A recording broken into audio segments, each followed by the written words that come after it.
بسم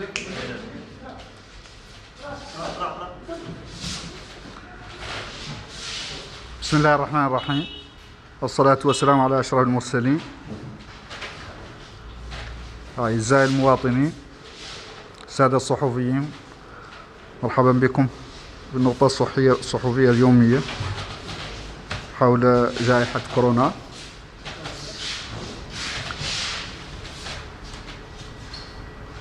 ويسرني أن أزف إليكم اليوم خبر شفاء 108 حالات اليوم، من بينها 7 حالات حتى 8 حالات كانت في الإنعاش، يعني كانت في الرعاية المركزة، وحوالي 54 حالة كانت في مستشفى الأمراض المعدية، والبقية كانت في الحي الجامعي. وهذا إن دل على شيء إنما يدل على أهمية التجاوب مع المؤسسات الصحية، ويدل على أن هذا المرض مرض كسائر الأمراض، فيه الشفاء وفيه من يرحل جراءه. وهذا نختار نأكد عليه لدى المواطنين الليلة بالمناسبة، إياك يفهموا ضرورة التوجه للمؤسسات الصحية. احنا ملاحظين على نظام نوع من التأخر في الاتجاه للمؤسسات الصحية، والله عند البعض حتى نوع من اليأس، وكأن هذا المرض لا علاج له. هو بالحقيقة كسائر الفيروسات ليست لها علاجات خاصة، يقارن ملي الفيروسات كاملة، الأمراض الفيروسية كاملة ما عندها أعراض خاصة ولا عندها تأثيرات خاصة. أمراض الفيروسات تؤدي للتسمم في الجسم وبعض الإصابات، وعلاجاتها علاجات عرضية، والوفيات منها وفيات عرضية، وفيات ناتجة عن تعقيدات، وهذه التعقيدات في غالب الأحوال تعالج. ضيق النفس وانحباس التنفس وكثير من الحالات هذا قد يعالج، واللي كاتب له مولانا يبرأ يدور يبرأ منه. إذن عنا يلا المواطنين يتوجهوا للمؤسسات الصحية ولا يفقدوا الأمل.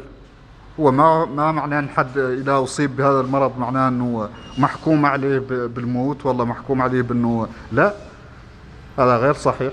كيف قلنا 80% قاع من الناس ما لا يعلمون أنه أصابهم، و10% إصاباتهم لا تعود بسيطة، يدوروا يقبضوا شيء من باراستامول والله أسبرين والله رواية، وتوقد عنهم الحمى وتوفى الرواية.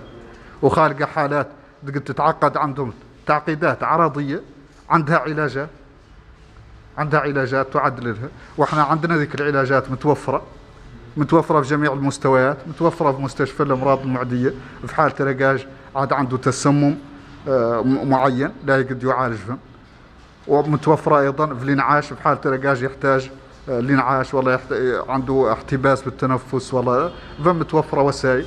وبالحقيقة يلا تستخدم ذي الوسائل لإنقاذ الناس. وما هو مقبول اليوم على أن رجاج يسلم هكذا ويقول هذا مرض كوفيد وهذا ما عنده دواء والأطباء ما عندهم دواء إلى آخره.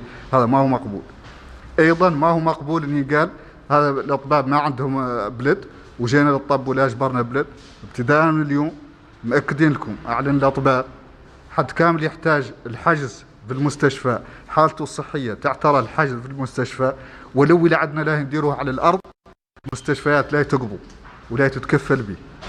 صحيح تقعد ما عندنا الكافي من الأسرة، ويقعد ما عندنا الكافي من الغرف الوحيدة، معناها اللي يقعد فيها رجاج وحده، يا غير حد بعد مصاب ويحتاج العلاجات لا ينقبضوه ونعالجوه لو تحت صدراي.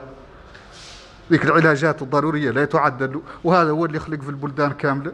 احنا شفنا هون دول عندها مستشفيات كبيرة وشفنا فيها المرضى مطروحين في الدص وفي كل ورات يقدروا يعالجوا. إذا عن المواطنين يا الله يتقبلوا على أن هذا المرض مرض كسائر الأمراض، وعلى أن بعد قاع من مسؤولياتنا الإنسانية والشرعية على أن بعد قاع الأسباب اللي موجودة نتمون ندفعوا بها بعد ما حد خالقه. إذن الوضعية اليوم خصوصيتها الثانية هو على أن أجرينا اليوم وصلنا زيادة على 1000 فحص. هذه الأيام الماضية كاملة كنا نتكلم لكم عن 200 فحص، 300، 4، 500 في أغلب أحسن الحالات. اليوم مع استخدام الفحص السريع وصلنا اليوم 1000 فحص، وهذا بالحقيقة مهم، هو اللي لا يسمح لنا على أن نكتتبوا الناس المرضى ونميزوا بين حاجتها في العلاج ونتكفلوا بها. أيضا لا يسمح لنا بأن نتعرفوا على الوضعية الوبائية بشكل أحسن، ياكن نقدروا نعدلوا استراتيجيات فعالة لمواجهتها. وإذا بما أن عدد الفحوص ازداد، طبعا ازداد عدد الحالات الموجبة. حالات الموجبة ازدادت. إذا اليوم عندنا 156 حالة جديدة موجبة، وهذا راجع للعدد الكم اللي عدلنا من الفحوصات، وراجعين على ذي الفحوصات اللي ينعدلوا لا تسمح لنا بأن نكتتبوا أكثر من هذا العدد من الناس المصابة إلى نفوتوا نتعرفوا عليها كاملة وتعود كاملة تحت الرعاية وتحت الرقابة، لا إما في المستشفيات والله في الحي الجامعي والله حتى في البيوت يقدر نعودوا عالمين بها ومتابعينها، وفي حال حد طرم عليه منه شيء نقدروا نتكفلوا به وننقلوه للمستشفى اللي يحتاج.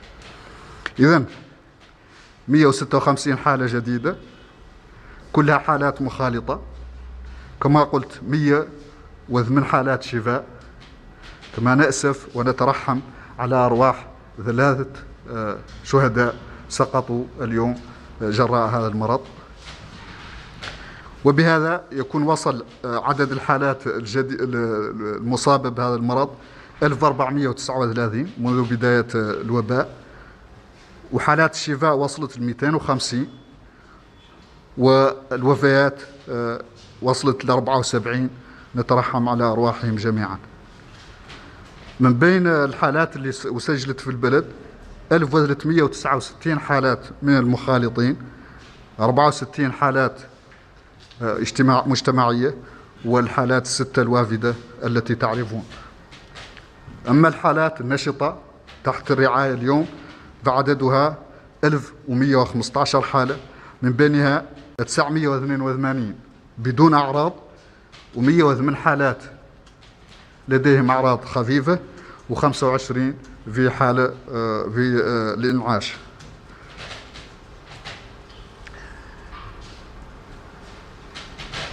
كما قلت عدد الفحوص اللي تم إجراءها في الساعات 24 الأخيرة وصل اليوم 1116، يعني هذا ازدياد معناها كبير في عدد الفحوص التي تم إنجازها بفضل الفحص السريع، من بينها 112 فحص متابعة و1004 فحوص للتشخيص. وبالتالي يصل اليوم عدد الفحوص التي تم إجراؤها حتى اليوم 13842 فحص.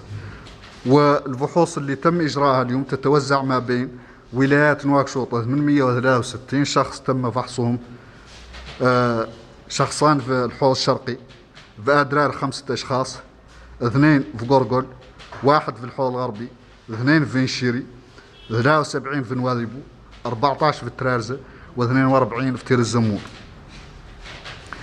صحيح أن الولايات ما زال مستوى الفحص فيها متدني، يقير احنا متباركين مع نوزعوا الفحص السريع اللي توفرنا عليه، متباركين نوزعوه في الولايات، ومتباركين مع ايضا نعزوا قدرات الاطقم الصحيه على استخدام هذا الفحص وعلى قراءه نتائجه، وان شاء الله ايضا بتعزيز معناها التقارير، وصول التقارير عن هذه الفحوص اللي لا تعدل في الداخل ياك توصلنا في الوقت ونوافقكم بها في الوقت.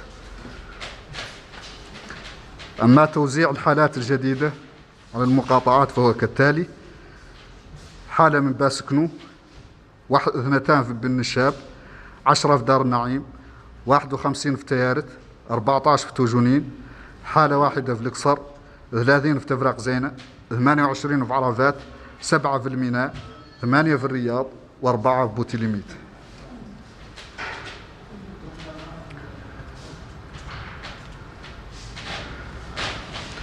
Chers citoyens, chers journalistes, bienvenue au point de presse journalier sur la situation du Covid dans notre pays. Je voudrais commencer par dire qu'aujourd'hui, on peut se féliciter de l'enregistrement de la guérison de 108 malades qui étaient,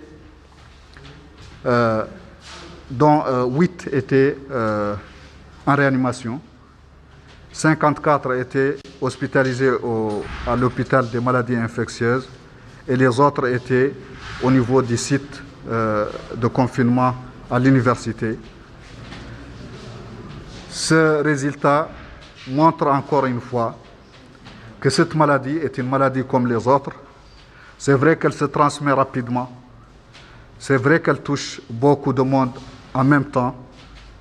Mais quand même, ça reste une maladie. Et elle peut être traitée. C'est une maladie virale. Et comme toutes les maladies virales, elles n'ont pas de traitement spécifique. Mais aussi, elles n'ont pas de raison spécifique de décès, de cause spécifique à ces maladies de décès. Les malades décèdent de complications de cette infection. Et les complications sont traitables. Et nos résultats aujourd'hui le montrent encore une fois, comme l'ont montré les résultats dans les autres pays. Donc, c'est l'occasion pour moi d'appeler aujourd'hui les citoyens à utiliser les services qui sont mis à leur disposition. On a des services maintenant de réanimation qui sont opérationnels et qui peuvent sauver des vies, comme on l'a vu aujourd'hui. On a un service d'hospitalisation en maladies infectieuses qui peut sauver des vies, et donc les résultats d'aujourd'hui l'ont montré, et aussi un certain suivi mis en place au niveau de l'université et au niveau même des ménages, des malades qui sont restés ou des personnes infectées qui sont restées dans leur ménage. On a un système de suivi qui permet de trier les malades qui ont besoin d'assistance, amener dans les hôpitaux. Et donc, j'appelle vraiment nos citoyens à ne pas perdre de l'espoir, à ne pas paniquer. La maladie est là, c'est une maladie comme toutes les autres, elle est traitable, on va se battre, on va la traiter, on va traiter les malades et on en aura certainement ceux qui vont guérir, mais malheureusement, on aura peut-être aussi des décès. Mais ça n'est pas du tout la règle. Et ceux qui sont infectés par le Covid ne sont pas vraiment condamnés à succomber suite à cela. L'autre aspect aussi sur lequel je vais insister, c'est que ces derniers temps, on a connu des situations où les gens disaient on a amené tel à l'hôpital, ils ont dit qu'ils n'ont pas de place, il n'y a pas de lit, etc. Par rapport à ça, je veux dire qu'on a mis en place une stratégie d'intégration des soins Covid. Tous les hôpitaux, aujourd'hui, tous les hôpitaux ont des lits pour recevoir des malades Covid. Aussi, si la personne a besoin vraiment de soins hospitaliers, a besoin d'être à l'hôpital, les hôpitaux vont la recevoir, même s'ils n'ont pas de lit. C'est vrai qu'on n'a pas suffisamment de chambres individuelles, on n'a pas suffisamment de lits, mais si la personne nécessite une hospitalisation, on va la retenir, on va l'hospitaliser, même si on la met par terre. Parce qu'on peut lui donner des soins, on peut la sauver, même si elle est par terre.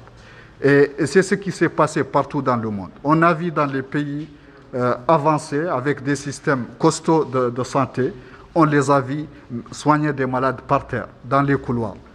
Et donc, nous aussi, on va le faire. On va se battre et on va soigner nos citoyens et on va sauver tout ce qui peuvent être sauvés et pour lesquels Dieu a décidé qu'ils vivront. Alors, j'invite donc les citoyens à vraiment s'orienter vers les structures de santé en cas de besoin et de ne pas perdre l'espoir et de ne pas attendre vraiment que les malades succombent à la maison. Ça, c'est injustifié et c'est inacceptable du point de vue de nos valeurs, de notre religion. C'est inacceptable. On doit continuer à utiliser tous les moyens disponibles tant qu'il y en a.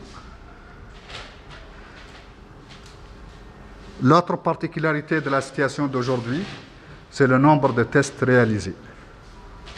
Comme je l'ai annoncé hier, on a commencé à utiliser le test rapide. C'est un test rapide avec des caractéristiques d'une performance très élevée. Et donc, on a commencé à l'utiliser. Il nous a permis aujourd'hui de doubler le nombre de tests qu'on annonçait les jours passés. Aujourd'hui, on a dépassé le cap de 1000 tests aujourd'hui. Et ça, c'est grâce à l'utilisation de ce test rapide. Donc, en termes de quantité, mais aussi en termes géographiques, on a commencé à toucher les régions. C'est vrai que les résultats des régions restent encore en deçà des aspirations, mais nous sommes en train de distribuer ces tests et de les faire parvenir aux régions.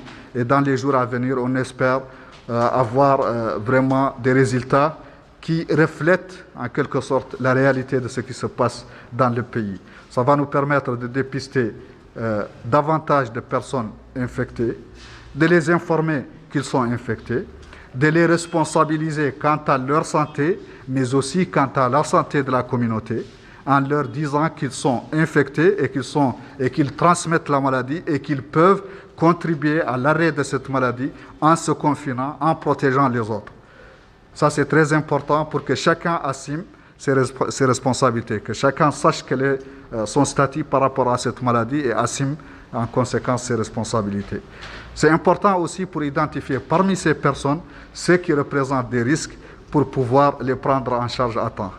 On va assurer leur suivi même à domicile. On va en mettre au site de l'université.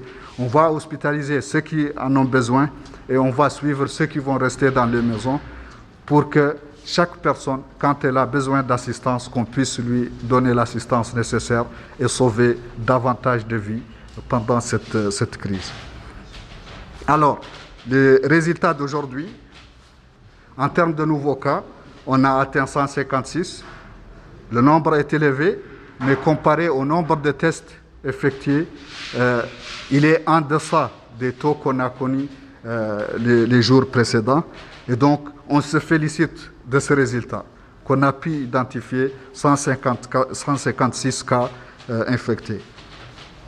Les guérisons sont aujourd'hui au nombre de 108, comme je l'ai dit, et on déplore 3 décès, 3 citoyens qui nous ont quittés. Ainsi, le nombre de cas enregistrés depuis le début de l'épidémie a atteint 1439 cas, avec 250 guérisons et 74 décès. Parmi tous ces cas, 1369 étaient des cas contacts, 64 cas communautaires et les 6 cas importés que vous connaissez.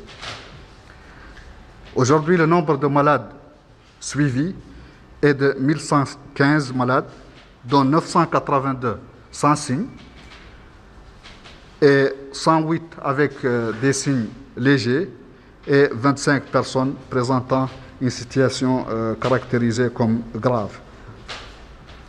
Et donc les tests, on en a fait aujourd'hui 1116, dont 112 tests de suivi et 1004 tests de diagnostic, répartis ainsi qu'il suit dans les régions. 863 entre les 3 régions de Nouakchott, 2 tests du Hod Sharqi, 5 de l'Adrar, 2 du Gorgol, 1 du Hod Larbi, 2 de l'Inchiri, 73 de Nouadhibou, 14 du Trarza et 42 de Tirizemou.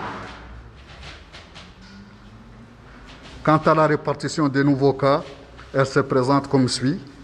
Un cas à Besknou, 2 à Bencheb, 10 à Darnaï, 51 à Teheret, 14 à Toujounine, 1 cas à Oksar, 30 à Tevrakzena, 28 à Arafat, 7 à Elmina, 8 à Riyad et 4 cas à Boutilimit.